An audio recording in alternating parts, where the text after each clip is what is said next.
बुकवाईज with विशाल या YouTube चॅनलवर स्वागत आहे. आज आपण एका अशा पुस्तकावर बोलणार आहोत ज्याने जगभरातील वाचकांना अक्षरशः वेड लावलं. गॅब्रियल गार्सिया मार्केज लिखित 100 Years ऑफ सॉलिट्यूड, अर्थात एकांताची 100 वर्षे. आपल्याकडे या पुस्तकाच्या सारांशावर आधारित काही नोंदी आहेत आणि त्यांच्या मदतीने आपण या महाकाय कादंबरीच्या काय म्हणतात त्याला गाभ्यात शिरण्याचा प्रयत्न करणार आहोत. ही गोष्ट आहे मॅकॉन्डो नावाच्या एका जादुई गावाची. अगदी बुएंदिया कुटुंबाच्या 7 पिढ्यांची, त्यांच्या स्वप्नांची, त्यांच्या प्रेमाची, युद्धांची आणि सगळ्यात महत्त्वाचं म्हणजे त्यांच्या नशिबात लिहिलेल्या एकाकीपणाची. सुरुवात तर इतकी जबरदस्त आहे की कर्नल ऑरेलियानो बुएंदियाला जेव्हा फाशी दिली जाणार होती तेव्हा त्याला तो दिवस आठवला जेव्हा त्याचे वडील त्याला बर्फ दाखवायला घेऊन गेले होते. आणि ही पहिलीच वेळ आपल्याला थेट कादंबरीच्या मध्यवर्ती संकल्पनांकडे घेऊन जाते. स्मृती, वास्तव आणि कल्पनाशक्ती यांच्यातलं एक विलक्षण नातं, नाही का? मॅकोंडोची स्थापना आणि बुएंदिया घराण्याचा इतिहास हा फक्त एका कुटुंबाचा नाही, बरोबर, तर तो एका अर्थाने संपूर्ण लॅटिन अमेरिकेचा किंवा मानवी संस्कृतीच्या निर्मितीचा, तिच्यातील त्या चक्राकार घटनांचा आणि अटळ विनाशाचाच आरसा आहे असं म्हणायला हरकत नाही. तर कथेची सुरुवात होते होसे आर्केडिओ बुएंदिया आणि त्याची आते बहीण उर्सुला इग्वारन यांच्यापासून. बरोबर. ते एका निषिद्ध नात्यात अडकलेली असतात. हो, आते मामे भाऊ बहीण. आणि त्यांना सतत भीती वाटते की त्यांच्या मुलाला डुकराची शेपटी असेल. हा शाप म्हणा किंवा ही भीती पिढ्यानपिढ्या त्यांच्या कुटुंबाला छळत राहते. हो, होसे आर्कॅडिओ प्रचंड जिज्ञासू, स्वप्नाळू, नवनवीन गोष्टींच्या मागे धावणारा. अगदी कशातही रमणारा. तर उर्सुला एकदम व्यावहारिक, कुटुंबाला धरून ठेवणारी. प्रुदेन्शियो आगेलार नावाच्या माणसाला होसे आर्कॅडिओ मारतो आणि मग त्याच्या भूताच्या त्रासातून सुटका मिळवण्यासाठी ते एक नवीन गाव वसवतात, मेकोंडो. या सुरुवातीमध्येच अनेक महत्त्वाचे धागे गुंतलेले दिसतात. खरं तर होसे आर्कॅडिओ आणि उर्सुला यांच्या स्वभावातील जो टोकाचा फरक आहे तोच संघर्ष पुढच्या पिढ्यांमध्येही वेगवेगळ्या रूपात दिसतो. आणि डुकराच्या शेपटीची भीती ती केवळ अंधश्रद्धा नाहीये, ती निषिद्ध गोष्टींची ओढ आणि त्यातून येणाऱ्या अटळ नशिबाची जणू पहिली खूण आहे. मेकोंडोची सुरुवात जरी एकाकी आणि जगापासून दूर असली तर याच एकाकीपणात त्याच्या भविष्यातील विनाशाची बीजं पेरलेली आहेत असं वाटतं. मग गावात येतात जिप्सी, त्यांचा नेता मेल्कियादेस सोबत. ते अद्भुत गोष्टी आणतात, चुंबक, दुर्बीण, किमयेची प्रयोगशाळा. हो, आणि होसे आर्कॅडिओ तर वेडाच होतो त्यामध्ये. अगदी. तो या सगळ्या प्रयोगांमध्ये इतका हरवून जातो की तो जवळपास वास्तवापासून तुटतो. आणि मेल्कियादेस मागे ठेवून जातो काही गूढ सांकेतिक लिपीतील पत्रिका. हो, त्या पत्रिका ज्यात म्हणे बुएंदिया कुटुंबाचं संपूर्ण भविष्य लिहिलेलं असतं. आणि गंमत म्हणजे मेल्यानंतरही तो भूत होऊन मॅकोंडोमध्ये फिरत राहतो. इथेच मार्केज जादुई वास्तववाद वापरतात, नाही का? म्हणजे काय तर अविश्वसनीय जादुई गोष्टी या अगदी सामान्य रोजच्या घटनांसारख्याच सहजपणे घडतात. हो, पात्र त्यावर फारसं आश्चर्यही व्यक्त करत नाहीत. बरोबर. जसं मिल्कियादेसचं भूत बनून परत येणं. या पत्रिकांमुळे कथेला एक भविष्यवाणीची, अटळ नशिबाची चौकट मिळते. जणू काही कुटुंबाचं भविष्य आधीच ठरलेलं आहे आणि ते एका चक्रात अडकले आहेत. जीवन आणि मृत्यू यांच्यातली रेषा मॅकोंडोमध्ये खूपच पुसट आहे, माहीत आहे का? कुटुंबाची पहिली पिढी, मोठे 2 मुलगे. होसे आर्कॅडिओ एकदम धिप्पाड, आवेगपूर्ण, जगात रमणारा. आणि ऑरेलियानो शांत, एकटा राहणारा, विचारमग्न. याच 2 प्रकारच्या स्वभावाची माणसं पुढेही कुटुंबात दिसत राहतात, नाही का? अगदी. तीच पुनरावृत्ती. मग पिलार तेर्नेरासोबत मोठ्या होसे आर्कॅडिओचे संबंध, त्यातून आर्कॅडिओचा जन्म, मग ऑरेलियानोचं रेमेडिओस मॉस्कोने नावाच्या लहान मुलीशी लग्न आणि तिचा अकाली मृत्यू, ज्यामुळे ऑरेलियानो आणखी एकाकी होतो. आणि मग गूढपणे येणारी रेबेका. तिला माती खायची विचित्र सवय असते आणि तिचं होसे आर्कॅडिओसोबतचं निषिद्ध नातं. कुटुंबातले संबंध सुरुवातीपासूनच गुंतागुंतीचे आहेत. बरोबर. ही पात्र आणि घटना कुटुंबातल्या त्या पुनरावृत्तीच्या चक्राकडे स्पष्ट निर्देश करतात. उत्कटता विरुद्ध एकांत, कृती विरुद्ध विचार, आवेग विरुद्ध अलिप्तता आणि निषिद्ध संबंध आणि त्यातून येणारा एकाकीपणा हा जणू कुटुंबाचा स्थायी भावच बनतो. प्रत्येकजण कोणत्या ना कोणत्या प्रकारे एकटा आहे. आणि मग येतो कर्नल ऑरेलियानो बुएंदिया. तो तब्बल 32 युद्ध लढतो. 32. त्याला 17 अवैध मुलं होतात. एकेकाळचं शांत मॅकंडो आता युद्ध आणि राजकारणाच्या गदारोळात सापडतं. पण इतकी प्रसिद्धी, इतका संघर्ष करूनही कर्नलच्या वाट्याला येतो तो फक्त एकाकीपणा आणि आंतरिक रिकामापणा. बरोबर. या सगळ्यात उर्सुला मात्र कुटुंबाचा आधारस्तंभ बनून राहते. 100 वर्षांहून अधिक जगते, अनेक पिढ्या पाहते आणि इतिहासाची पुनरावृत्ती अनुभवत राहते. युद्धाचं चित्रण खूप महत्वाचं आहे इथे. ते केवळ राजकीय अस्थिरतेवर भाष्य करत नाही, तर युद्धाची निरर्थकता आणि त्यातून मिळणाऱ्या सत्तेचा पोकळपणा दाखवतं. कर्नलचा एकाकीपणा हा केवळ वैयक्तिक नाहीये, नाही, तो एका मोठ्या ध्येयहीन संघर्षाचा परिणाम आहे. जणू काही तो लढतोय, पण कशासाठी हेच त्याला माहीत नाही. आणि उर्सुला, ती म्हणजे जणू स्मृती आणि स्थैर्याचं प्रतीक आहे, जी हे सगळं चक्र फिरताना पाहते आहे, अगदी शांतपणे. कर्नलच्या अनुपस्थितीत त्याचा मुलगा आर्केडिओ मेकोंडोचा जुलमी शासक बनतो आणि शेवटी मारला जातो. त्यानंतर गावात एक विचित्र साथ येते, निद्रानाशसाठीची. इन्सोम्निया प्लेग म्हणतात त्याला. हो, ती भयंकर साथ. लोक झोपणं विसरतात आणि मग हळूहळू वस्तूंची नावं, आठवणी विसरायला लागतात. होसे आर्केडिओ तर प्रत्येक वस्तूला नावाच्या पाट्या लावतो. कल्पना करा ती अवस्था. शेवटी मेल्कियादीस परत येऊन त्यांना बरं करतो.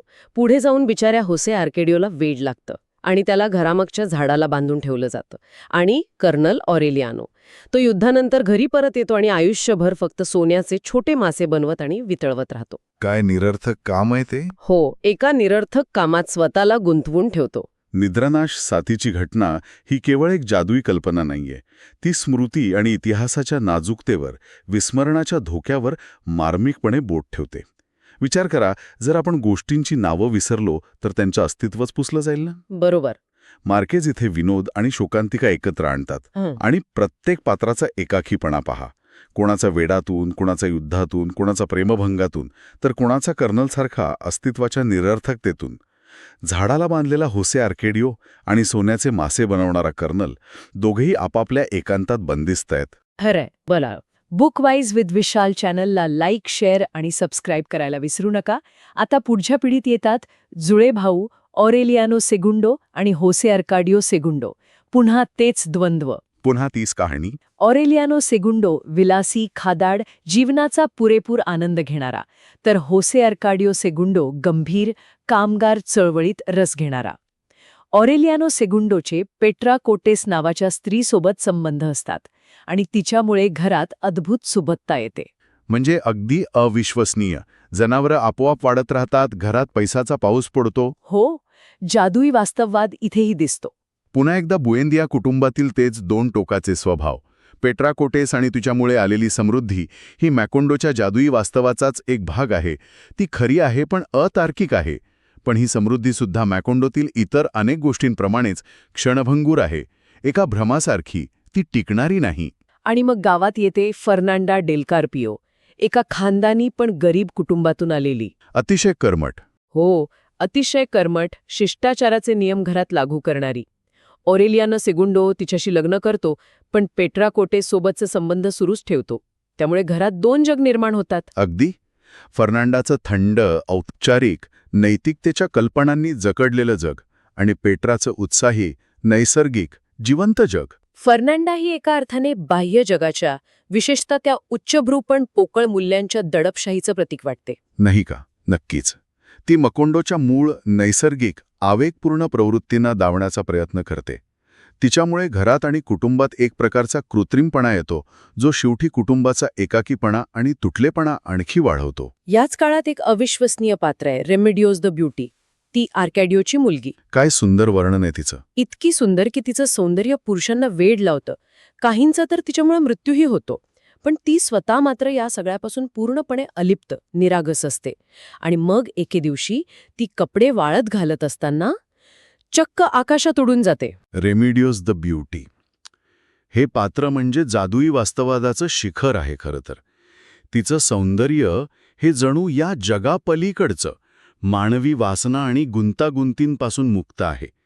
तिचं आकाशात जाणं हे कदाचित या भ्रष्ट आणि क्लिष्ट जगातून तिची सुटका आहे का? किंवा ती शुद्धतेचं प्रतीक असेल, जी या जगात टिकू शकत नाही. बरोबर.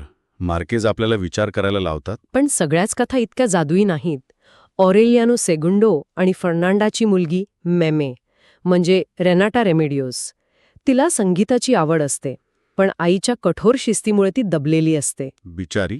तिचे प्रेमसंबंध जुळतात बनाना कंपनीतल्या एका मेकॅनिक मॉरिसिओ बॅबिलोनियासोबत, ज्याच्या भोवती नेहमी पिवळी फुलपाखरं घिरट्या घालत असतात. हो, ते पिवळे फुलपाखरू, प्रेमाचं प्रतीक जणू. फर्नांडाला हे कळाल्यावर ती इतकी संतापते की मॉरिसिओवर गोळी झाडायला लावते, ज्यामुळे तो आयुष्यभर अपंग होतो. आणि मेमेला, तिला एका कॉन्व्हेंटमध्ये पाठवून दिलं जातं, जिथे ती आयुष्यभर एक शब्दही बोलत नाही. ती दुःखद कहाणी आहे ही. पुन्हा एकदा प्रेम आणि भावनांचा दाबलेपणामुळे झालेला अंत. फर्नांडाची कठोर नैतिकता आणि खोट्या प्रतिष्ठेपायी एका तरुण आयुष्याची कशी राखरांगोळी होते हे इथे दिसतं. मेमेचं मौन हे तिच्या आतल्या तुटलेपणाचं आणि एकाकीपणाचं प्रतीक बनतं. ती पिवळी फुलपाखरं सुद्धा गायब होतात तिच्या आयुष्यातून. हो. ह्याच काळात मॅकोंडोमध्ये मोठे बदल घडतात. रेल्वे येते आणि तिच्यासोबत येते अमेरिकन बनाना कंपनी. सुरुवातीला प्रगती वाटते, पण लवकरच तिचं शोषणाचं रूप समोर येतं. हो, आणि इथे होसे आर्कॅडिओ सिगुंडो, जो जुळ्यांपैकी गंभीर माऊ असतो, तो महत्वाचा ठरतो. तो कंपनीत काम करतो आणि तिथल्या अन्यायाविरुद्ध आवाज उठवतो. कामगार मोठा संप करतात.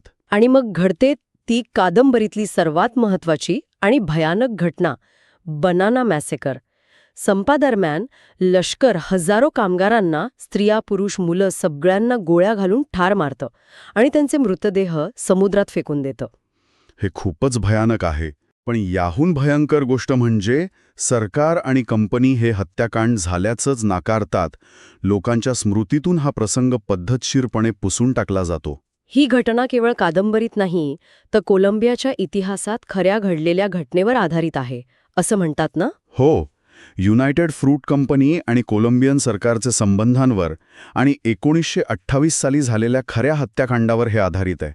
मार्केज इथे केवळ भांडवलशाही शोषण आणि सरकारी क्रूरच दाखवत नाहीत, तर सत्य कसं दडपलं जातं, इतिहास कसा पुसला जातो आणि लोक सोयीस्करपणे कसं विसरतात यावर अत्यंत भेदक भाष्य करतात. आणि होसे आर्केडिओ सेगुंडो, जो त्यातून वाचतो, तो त्या विसरलेला सत्याचा एकमेव भयभीत साक्षीदार बनतो. या हत्याकांडानंतर मॅकोंडोची उतरती कळा सुरू होते, नाही का? अगदी. होसे आर्केडिओ सेगुंडो स्वतःला मेल्कियादेसच्या खोलीत बंद करून घेतो आणि त्या पत्रिका उलगडण्याचा प्रयत्न करत राहतो. बनाना कंपनी निघून जाते आणि शहराची आर्थिक आणि सामाजिक पडझड होते. फर्नांडा अजूनही आपल्या खोट्या मोठेपणाच्या जगात जगते. तिचा मुलगा होसे आर्केडिओ लहान रोममधून परत येतो, पण घरात पुरलेल्या सोन्याच्या लोभापायी मित्रांकडूनच मारला जातो. किती शोकांतिक आहे.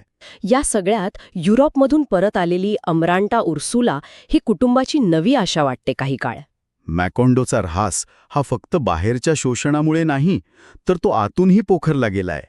फर्नांडाचा पोकळ मोठेपणा आणि पेट्राकोटेसोबतच्या ओरेलियानो सेगुंडोच्या नात्यातला शेवटचा साधेपणा यातील विरोधाभास बरंच काही सांगून जातो. अमरांटा उर्सुलाच्या रूपाने आशेचा किरण दिसतो खरा, पण बुएंदिया कुटुंबाचं नशीब आणि मॅकोंडोची स्थिती पाहता ती आशा किती खरी ठरेल हा प्रश्नच आहे. आणि मग येतो तो प्रलयंकारी 5 वर्षांचा अविरत पाऊस. 5 वर्ष? या पावसाने मॅकोंडो जवळजवळ पूर्णपणे धुऊन निघतं. पूर येतो, घरं पडतात, शहर भग्नावस्थेत जातं. याच काळात फर्नांडा मरते आणि काही काळानंतर ऑरेलियानो सेगुंडोही. हा पाऊस म्हणजे जणू निसर्गाचाच न्याय का, की तो स्मृती आणि इतिहास पूर्णपणे पुसून टाकणारं प्रतीक आहे? मॅकोंडोचं जे काही उरलं सुरलं जादुई जग होतं ते आता एका भग्नावशेषात बदललंय. एकाकीपणा आता अधिक गडद, अधिक अंतिर वाटू लागतो. पाऊस थांबल्यावर मॅकोंडो म्हणजे एक ओसाड, विसरलेलं गाव उरलेलं असतं. अमरांटा उर्सुला तिचा नवरा गॅस्टनसोबत परत येते. ती उत्साहानं घर पुन्हा उभं करायचा, मॅकोंडोला नवजीवन द्यायचा प्रयत्न करते. पुन्हा एकदा आशेचा क्षळभंगूर प्रयत्न. पण तिथली ती पडझड आणि एकाकीपणा पाहून गॅस्टन कंटाळून निघून जातो. आणि पुन्हा एकदा एकाकीपणाचा विजय. असं वाटतं की मॅकोंडोची आणि बुएंदिया कुटुंबाची नियती आता अटळ आहे, त्यातून सुटका नाही. घरात आता उरलेला असतो ऑरेलियानो बॅबिलोनिया, मेमेचा मुलगा, ज्याला गुप्तपणे वाढवलेला असतो. तो आपला सगळा वेळ मेल्कियादेसच्या पत्रिका वाचण्यात आणि त्यांचा अर्थ लावण्यात घालवतो. त्याचा एकाकीपणा हा त्याच्या पूर्वजांपेक्षा वेगळा, बौद्धिक असतो. तो ज्ञानाच्या शोधात असतो. हो, पण तोही एकटाच असतो. ओरेलियानो बेबिलोन हा बुएंदिया वंशाचा शेवटचा महत्वाचा दुवा. तो भूतकाळ आणि भविष्य दोन्ही जाणण्याचा प्रयत्न करतोय, पण त्याला त्यातून केवळ अटळ विनाशच दिसतो. तो कुटुंबाचा इतिहास अभ्यासतोय, पण तो स्वतःच त्या इतिहासाचा शेवटचा अध्याय बनणार आहे. आणि मग नियती पुन्हा आपलं चक्र पूर्ण करते. अमरांटा उर्सुला, जिरीची मावशी लागते, आणि ऑरेलियानो बाबिलोनिया एकमेकांच्या प्रेमात पडतात. तेच निषिद्ध संबंध. त्यांना क्षणभर वाटतं की त्यांच्या प्रेमाने त्यांनी एकाकीपणाचं आणि नियतीचं चक्र तोडलं आहे. अमरांटा उर्सुला गर्भवती राहते. इथे नियतीचा खेळ अगदी स्पष्ट दिसतोय. ज्या निषिद्ध संबंधांपासून कुटुंबाची सुरुवात झाली होती आणि ज्या शापाची भीती होती, त्याच प्रकारच्या संबंधात कुटुंबाचा शेवट होतोय. त्यांना वाटतंय की प्रेम त्यांना वाचवेल, त्यांना स्वातंत्र्य देईल. पण ते नकळतपणे त्याच जुन्या जाळ्यात, त्याच शापात अडकतात. बरोबर. मुलाचा जन्म होतो आणि कुटुंबावरची भविष्यवाणी खरी ठरते. त्याला डुकराची शेपटी असते. अखेर ते घडलंच. या धक्क्याने आणि बाळंतपणात अमरांटा उर्सुला मरण पावते. दुःखाने वेडा झालेला ऑरेलियानो मुलाकडे दुर्लक्ष करतो आणि काही दिवसांनी त्याला आढळतं की त्या बाळाला मुंग्यांनी खाऊन टाकलं आहे. किती भयंकर आणि अटळ शेवट आहे हा. शापाची अक्षरशः आणि प्रतिकात्मक पूर्तता. बुएंदिया वंशाचं इथे अंत होतो. एकाकीपणाचं पर्यावसन शेवटी संपूर्ण विनाशात होतं. ही केवळ एका कुटुंबाची शोकांतिका नाहीये. नाही, हे तर मॅकॉन्डो नावाच्या एका संपूर्ण जगाचा, एका संस्कृतीचा शेवट आहे. अगदी. यानंतर पूर्णपणे एकट्या पडलेल्या ऑरेलियानोला मेल्कियादेसच्या पत्रिकांचा खरा अर्थ लागतो. त्याला कळतं की त्यात केवळ भविष्य नाही, तर मॅकॉन्डोचा आणि बुएंदिया कुटुंबाचा संपूर्ण इतिहास, भूतकाळ, वर्तमान आणि भविष्य, अगदी त्याच्या स्वतःच्या मृत्यूच्या क्षणापर्यंत तपशीलवार लिहिलेलं आहे. म्हणजे सगळं आधीच ठरलेलं होतं, लिहिलेलं होतं. हो, आणि ज्या क्षणी तो ते शेवटचं वाक्य वाचतो, त्याच क्षणी एक प्रचंड वादळ येतं आणि संपूर्ण मॅकॉन्डो शहराला त्याच्या घरातल्या शेवटच्या माणसासोबत पृथ्वीवरून अक्षरशः पुसून टाकतं. पत्रिका म्हणजे केवळ इतिहास नव्हता.